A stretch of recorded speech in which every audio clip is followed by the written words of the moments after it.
नमस्कार, मी सुरेश मुरलीधर कोडितकर यूट्यूबवरील ऑफबीट या चॅनलवर तुम्हा सर्वांचे स्वागत करतो. आता आपण मागे एक छोटा व्हिडिओ तयार केला होता एका शेअरवर. आज आपण एका कवितेच्या अगदी महत्त्वाच्या ओळीवर हा व्हिडिओ तयार करणार आहोत. आणि आपल्याला माहिती आहे, कामगार कवी नारायण सुर्वे यांची एक ओळ अत्यंत प्रसिद्ध आहे. ती ओळ म्हणजे, भाकरीचा चंद्र शोधण्यात जिंदगी बर्बाद झाली. ह्या ओळीवर अक्षरशः जीव ओवाळून टाकावा अशी ही ओळ आहे. ज्या गोरगरिबांना, ज्यांना पोळी असेल, भाकरीचा एक तुकडासुद्धा लाभत नाही, अशा लोकांना पूर्णाकृती चंद्रामध्ये सुद्धा भाकरच दृष्टीस पडते. ह्या भाकरीचं मोल एवढं आहे. आणि ह्या भाकरीपायी चंद्रसुद्धा त्यांना भाकरी समानच भासतो. आणि ह्या भाकरीच्या शोधासाठी माणूस अक्षरशः पृथ्वी पालथी घालायला सुद्धा पाहत नाही. तो ह्या टोकाकडून त्या टोकापर्यंत जातो. पैसा, अडका, संपत्ती, जमीन सगळं कमवतो, ऐश्वर्य कमवतो, आयुष्य अधिकाधिक सुखासीन करायचा प्रयत्न करतो. कशासाठी? तर भाकरीसाठी. आता किती श्रीमंत मनुष्य असला तरी तो त्याला जेव्हा भूक लागते तेव्हा तो अन्नच खातो का सोनं चांदी खातो, का त्याच्या ताटात 500ची 100ची नोट अन्नधान्य म्हणून त्याला वाढली जाते की घ्या तुम्ही याचं सेवन करा किंवा हे खा पदार्थ. असं होत नाही. जेव्हा आपल्याला भूक लागते तेव्हा आपण अन्न खातो.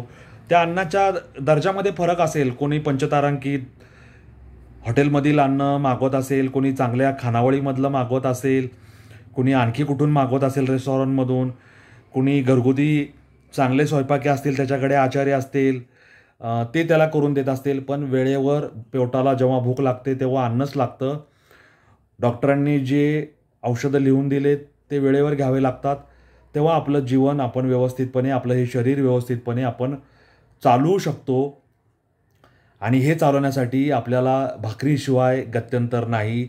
आणि ह्या भाकरीपायी माणसं जेव्हापासून त्यांना कळतं, जेव्हापासून ते सुशिक्षित होतात, साक्षर होतात, नोकरी धंदा प्राप्त करून जीवनात स्थायिक होण्याचा, स्थिर स्थावर होण्याचा प्रयत्न करतात, लग्न करतात, पत्नी मुलांचा संसार त्यांचा वाढतो, आईवडील असतात, या सगळ्यांना सांभाळतात.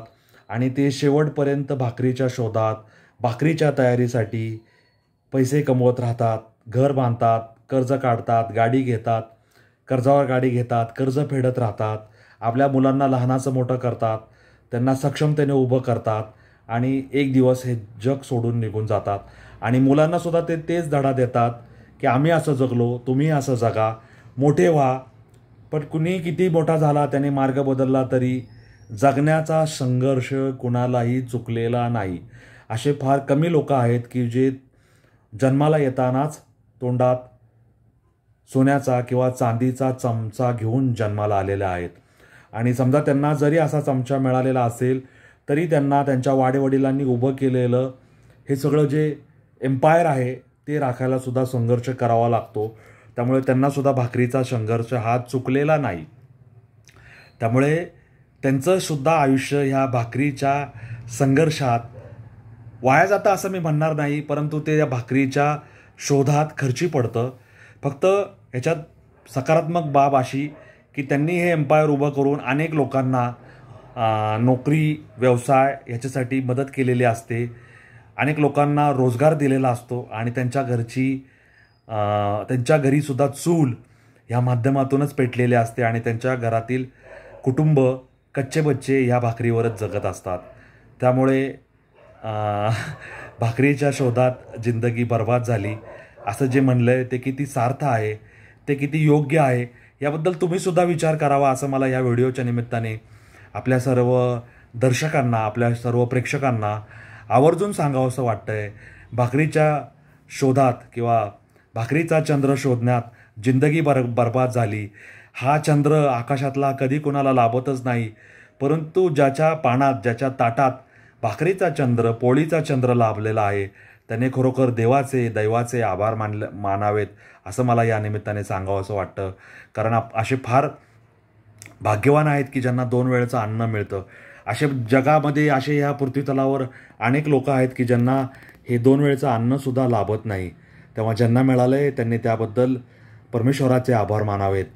आणि ती सोलोमन ब्रँडीची जी कविता आहे, सोमवारी जन्माला आला, मंगळवारी त्याचं बारसं किंवा काय म्हणतात त्याला मुंज झाली, बुधवारी त्याने विवाह केला, गुरुवारी त्याचा संसार थाटला, मुलंबाळं झाली, शुक्रवारी त्याने ते जीवन जगला, मुलांना लहानाचं मोठं केलं, शुक्रवारी तो थकला आणि रविवारी त्याचा मृत्यू झाल्यानंतर त्याच्यावर अंत्यसंस्कार करण्यात आले. म्हणजे जन्माला आला आणि पाणी वाहता वाहता मेला अशी आपल्या जीवनाची कथा सगळ्यांची झालेली आहे. आणि त्या कथेच्या मध्याला केंद्राला काय असेल तर ती भाकर, म्हणजे पोटासाठी भाकर, भाकरीसाठी चाकरी, आणि ती चाकरी म्हणजे नोकरी. आणि ह्या नोकरीपायी एका अक्षाभोवती धावणारं हे रोजचं आपलं जीवनाचं चाक, आपल्या वाहनाचं चाक. आणि ह्या चाकात आपलं दिवसभर काम करणे, थकून जाणे आणि रात्री निद्रा देवीच्या स्वाधीन होऊन सकाळी पुन्हा टवटवीत आयुष्याला, नव्या दिवसाला सुरुवात करणे, असं ह्या भाकरीच्या शोधात आपलं आयुष्य, आपलं जगणं झालेलं आहे. त्यामुळे भाकरीचा चंद्र शोधण्यात जिंदगी बर्बाद झाली. खरोखर भाकरीपायी आपली सगळी जिंदगी बर्बाद होते.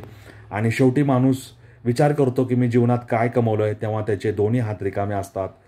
त्याच्याजवळ कोण असतं ह्याचा विचार तो करतच शेवटी आपले डोळे मिटतो.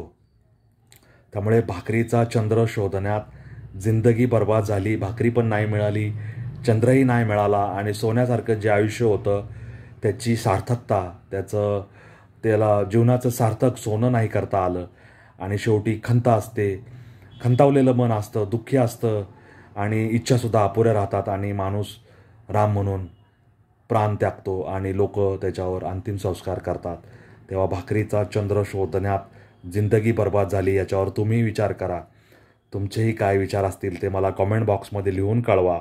आणि आपण ह्याच्यावर आणखी चर्चा करू, आणखी बोलू. आणि त्या आशयाच्या असणाऱ्या कवितांचं एक दिवस आपण पारायण करूया, असं मला या निमित्ताने तुम्हा सर्वांना सांगायचं आहे. ह्या चॅनलमध्ये समविचारी लोकांना जोडत राहा. लाईक, शेअर आणि सबस्क्राईब करायला विसरू नका. ही यात्रा, ही पदयात्रा अशीच पुढे चालू राहणार आहे. त्या यात्रेतील, त्या वाटेवरील वाटसरू व्हा, त्या वाटेवर चालणारे पथिक व्हा, असं मला या निमित्ताने तुम्हाला सगळ्यांना सांगायचं आहे. तुमचा सर्वांचा हा मित्र सुरेश मुरलीधर कोडितकर तुमची रजा घेतो आणि तुमचे आभार व्यक्त करतो. धन्यवाद. जय हिंद, जय महाराष्ट्र, वंदे मातरम, जय श्रीराम.